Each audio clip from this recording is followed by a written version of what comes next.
Fala, meus amigos pescadores, como é que vocês estão? Espero que você esteja bem, eu tô bem.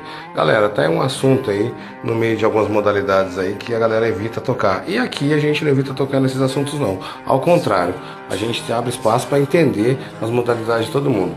Como muitas pessoas aí sabem que a gente é pescador esportivo, e nosso meio, infelizmente, tem muitas pessoas que não entendem outras modalidades.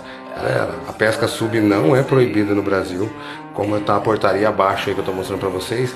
E antes da gente ser criticando, antes da gente falar um monte de coisa, vamos procurar entender o cara que pesca sub, que ele também, às vezes, ele faz um trabalho também muito bacana, que é o quê? De não extrair ao limite máximo, e sim de estar escolhendo.